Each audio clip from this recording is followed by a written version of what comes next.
We all know that one dinosaur movie. You know, that one. Dinotopia. Hello, hi, welcome, or welcome back. And in this essay, I will overanalyze the bizarre and, quite frankly, baffling world of Dinotopia. This is a Hallmark movie, a Hallmark dinosaur movie made in 2002. Um, but this movie was so interesting, and the world, I just need to talk about it. We open with our main characters, Carl and David Scott, out flying with their dad, and okay, yes, I did have a crush on them as a kid, but you can't be mad at me, it's Pride Month. But they're out flying with their dad, and as soon as Carl takes the wheel, this huge storm appears out of literally nowhere, and then they crash in the ocean, but only Carl and David were able to escape in time, leaving their father to drown. Or did he? What an opening. Also, what was that? James, the boys swim to shore and meet Cyrus Crabbe, a researcher and archaeologist of Dinotopia, and he explains to the boys where they are. This island off the coast of somewhere, presumably America, where there are living dinosaurs. How has no one discovered this massive island full of alive dinosaurs? And this is not like a Jurassic Park situation where like they were brought back by humans. No, the dinosaurs just didn't go extinct. They all just live here now with a mostly symbiotic relationship with the humans, and they're also implying that humans have been here since the age of the dinosaurs, I think. Or this was an area that was once only inhabited by dinosaurs, and that humans moved here more recently. I'm only scratching the surface with these dinosaurs. It gets so much weirder from here. Carl and David meet the girl in their love triangle, Marion. This is a Hallmark movie after all.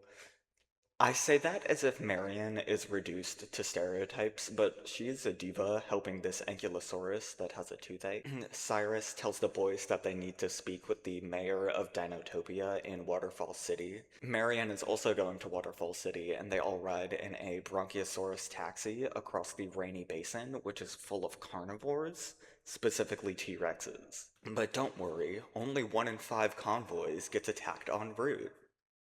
Yeah, they get attacked by not just one, but 4 T-Rexes. Marion even says this is unnatural behavior for them because T-Rexes usually hunt alone. And she suspects this is because these sunstones are failing. They use these sunstones as an energy source and to fend off against predators, and the sunstones in this village have all died, which is why they got attacked, and this is happening all over Dinotopia. Also, this scene was genuinely terrifying. I'm pretty sure it gave me nightmares as a kid, so if I was them, I would be bricks. Imagine, you were just flying in a plane with your brother and father, run into a massive storm you were completely unaware of, you crash into the ocean and watch your father die, have to swim to shore for God knows how long, and once you get to shore, you wind up on an island with dinosaurs, and then get attacked by 4 T-Rexes. We are only 20 minutes into this movie. I would die on the spot. Also, their plot armor is insane because they obviously live this. They get saved by the Skybacks, which is essentially the Dinotopian Air Force, and they're all escorted safely to Waterfall City. And this city is gorgeous. Jurassic Park could never. I always wanted to go there, like, so badly as a kid. I'm also gonna praise the CGI. I don't know, I'm always impressed by CGI, but this was the highest budget film that I could find that came out in 2002, and it definitely shows. These scenery shots are amazing, and the dinosaurs look pretty realistic. Once they're in the city, Marion takes them to see the mayor, who lives in this castle and is adorned with a crown and the land's finest silks. This is not a mayor. This is a king. Call him what he is. I could make jokes, but I frankly don't feel like it. He is also Marion's father, making her essentially the princess, and she's going to be the next ruler of Dinotopia. So good for these guys, they bagged a baddie who is also a Nepo baby. I'll explain the love triangle later. It's weird. The king then grants them citizenship and lodging with this, I'm probably gonna butcher it, Stenanchiosaurus named Zippo. And guys, he can talk. I have no words, but he has plenty apparently. Also, why is he British? I mean, they're all British.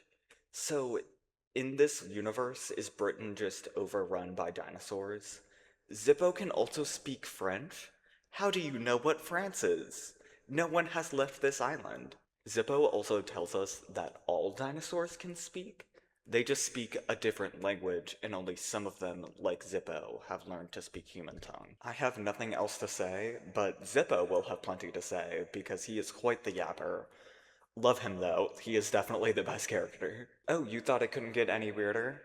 Zippo also tells us that he once had a partner that he fell in love with, and she was a human. I have so many questions, but I fear YouTube would send a SWAT team to my house if I asked them, so I'm just gonna move on. Carl is upset and just focused on trying to get home. I also failed to mention, yeah, they can't do that. They are stuck here. Everyone who has tried in the past have all died. And after hearing this news, David is a lot more receptive than his brother and is more willing to start his new life on Dinotopia, because right now there is literally nothing else that they can do. And Carl is still upset though, and there's a lot of pent-up tension from watching his father, die right in front of him less than 48 hours ago. Or did he? But he goes outside to get some fresh air and he sees Marion with his father out on their balcony and he gives his daughter this present from her deceased grandmother, this massive sunstone necklace and a note that says find the light. Carl then runs into Cyrus again and he tells him that he might be able to help him find a way home. The next day, the boys start their first day of Dinotopian school, but they were put in the baby class, which pisses off Carl, and so he goes off and teaches Zippo how to play ping pong. Well, David stayed in the baby class so that he could rizz up Marion. While he's trying to flirt with her, she takes him up to see the primed sunstone, which powers all of the other sunstones around Dinotopia. We get a time skip where presumably months go by and the boys are now graduating from school. Their final was to write an answer to the question, how are we to live? And it could have been however long they wanted. David wrote a 17-page paper, and Carl wrote, Is this the real life, or is it a fantasy? Caught in a landslide, no escape from reality. Open your eyes, look up to the skies, and see. and Carl's paper was deemed one of the best the school has ever seen.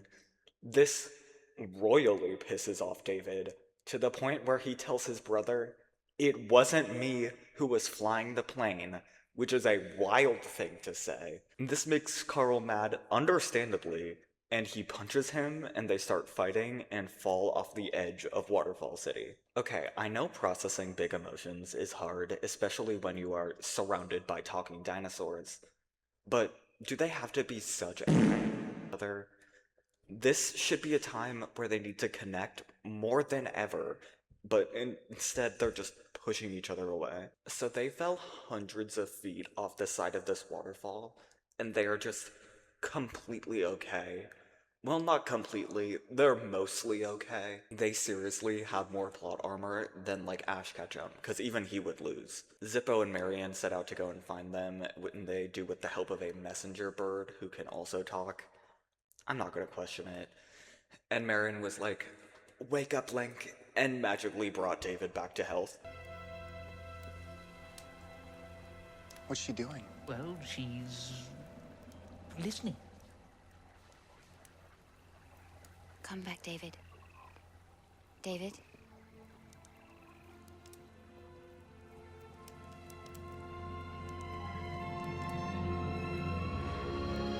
And they are currently stationed outside this ancient temple, and Zippo, being an archaeologist, wants to explore, and he tells us that these ruins are a gateway to the world beneath, which legend says all of these sandstones come from. Legend also tells us of a being that was half human, half dinosaur. Also, these ruins are supposed to be guarded by carnivores, and the mosasaurs that were in the water outside start attacking, and I think these are animatronics, but they look so realistic and terrifying. But with their unbeatable plot armor, they narrowly escape and make it to Vidaba in one piece. This is where we meet Marion's mother. She's the one who is in charge of this city. While she was nursing his brother back to health, she tells Carl that if he wants to eat, he needs to work, and David does this once he's back to health. We also get a scene where Carl is talking and flirting with Marion. He tells her the story of David and Goliath, but he changed it to Carl and Goliath, and this escalates to them definitely skinny dipping together in this river. They kiss, and they 100% had. This kind of came out of nowhere, but as I said, this is a Hallmark movie, and those kind of always have weird shoehorned love plots. But Marion is also a player, as we see later. Marion's mother then sends her daughter and David to Canyon City, where David can learn to fly on a skyback, and Marion can study their changing behavior. Carl stays in Vidaba, where he takes care of an egg that hatches into a Chasmosaurus that he names 26. And tell me why this dinosaur is the cutest thing I've ever seen. Like, how do I get one? I want one. I like how they kind of fully gave up on trying to find a way home. I mean, Carl doesn't. He's still working with shady guy Cyrus, stealing stun zones in exchange for maps. And once Carl was about to hightail it out of there, Cyrus carved a hole in his boat, saying that he still needs him. This next scene was really cute, where 26 came running up to the shore screaming for Carl, and then she fell into the water, and he dives in to go save her. And then from this point on, he's very paternal towards her. But Cyrus fully tried to kill Carl. Over in Canyon City, where David is side questing, he is trying to be a Skyback cadet, which he is struggling with. Marion is doing something actually useful, studying the changing behaviors in the pterodactyls due to the failing sunstones, and what she found is that they are racist. All of the pterodactyls are bullying this albino pterodactyl, leaving him to be left all by himself. Bad news for Marion, the pterodactyls start attacking her, but with her plot armor, I mean her sunstone necklace, she is safe. She's also jealous of this girl cadet. Marion, didn't you brother? No, because now she's flirting with David, and they spend the night together where David connects with the albino pterodactyl freefall, which is important to his character and his character development, but I'm not going to gloss over the fact that Marion is playing these two boys like a fiddle. Like, cheating is already one thing, but it's the fact that they're brothers that makes this 10 times worse. But David becomes a true Skyback cadet. Hooray for him, I guess. Back in Waterfall City, Cyrus and even Zippo are trying to make it known that the Sunstones are failing, and that means they are all going to die. And the king is like, some of you may die, but that is a sacrifice I am willing to make. I am not joking. Fear. I am training them to die. Just as we live by the codes of Dinotopia, so must we prepare to die. Marion and the boys decide that they're going to make an expedition back to the ruins to see if they can reach the world beneath to get more sunstones, which is forbidden, but they are running out of options. Before they leave, Cyrus gives Carl this flare, and I fully thought he was going to shoot him. In the ruins, they find this bubbling well where Carl drops one of his flares into, but he was able to fly off the second one, revealing hundreds of pterodactyls. Alan, we are so... 'Cause remember, there are still mosasaurs out front, but when they somehow survive this, Carl and David are now put under house arrest. Now you better strap in, because things are about to go from 0 to 100 real quick, as if this movie hasn't melted my brain enough. Under house arrest, the first thing they plan to do is escape, obviously. And they do escape, going down the cargo chute outside, sending them outside of Waterfall City. And this whole sequence felt very Jurassic Park the ride. I will say this one is a lot more physically intense. The real one is a lot more emotionally intense because that ride and Disney's Dinosaur traumatized me when I was a 7-year-old. Like, I have vivid memories of the nightmares that those two rides gave me. And now, I wish they were still there. The Jurassic Park one is still there, but it's just a little bit different now. The jump scare is still the same, which is good because I do believe in traumatizing the youth just a little bit. Back to the plot of this movie, trust me, we're almost there.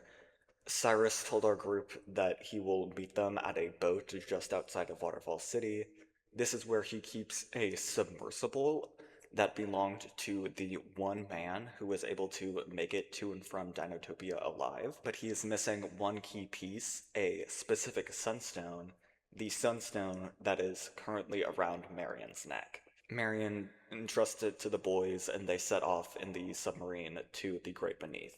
On their way there, they pass by their wrecked plane, and they were expecting to see their father's body, but it wasn't there, and the driver's side door was ripped open. That's weird. They make it to the Great Beneath and find that it is full of sunstones. The legends were true. Also, they need sunglasses, and they take as much as they can carry. Maybe a bit too much, because now they have too much weight and they can't make it back without something or someone staying behind. Cyrus is obviously going to betray them, and I just feel justified for being skeptical of him this whole time. Bad news for the boys down below. Let's quickly check in on what's happening topside.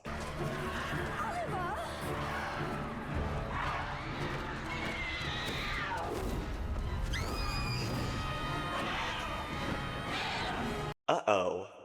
That child is dead. Our main characters really need to hurry up, so they either need to figure out something fast, or Cyrus needs to betray them faster, which he does by actually shooting Carl this time. They are then saved by their dad, who has obviously been alive this whole time, but literally how? They have been on this island for close to a year at this point, and he's just been under here eating what? Breathing what? But no, he's fine. Cyrus did take the submarine, so they are still kind of screwed. Carl did take the sunstone out of it, so Cyrus doesn't get very far before he gets eaten, and good riddance. The boys are still fine, so is everyone else if they don't get back in time. They then take as many sunstones as they can carry. David takes this big one, and they look for an exit, the only one being this bubbling well that looks the same as the one that they saw in the ruins. And the flare that Carl dropped is even here, so they all hold hands and take a leap of faith into the well, taking them topside. Freefall is here and takes David to Waterfall City, where he can replace the Prime Sunstone with this new one, and the day is saved. And they're all declared heroes of Dinotopia, and then the movie just ends. I mean, it ends with them bringing back hundreds more Sunstones, but are we not going to address the fact that these boys are still stuck here? And what about Marion's love triangle? That never got a true end, so is she just still playing these two brothers? Since this movie was oh so popular at what is now Disney Adventure World in Paris, when the park first opened in 2002, it had a backlot tour that featured a, you guessed it, Dinotopia section. It was totally there for its popularity and not the fact that this was an extremely low budget attraction in a even more low budget park, which essentially boils it down to being a graveyard of set pieces and props that Disney and MGM just had lying around. Yep, definitely the former. This video was so much fun to work on. I had forgotten how insane this world was, because while I did watch it a lot as a kid, I mostly had it playing in the background while I was falling asleep, so I would often just miss the climax, causing me to completely forget it. And this movie was awesome. You should totally check it out or rewatch it. You should also check out my Instagram. I'll post updates for new videos about stuff on there.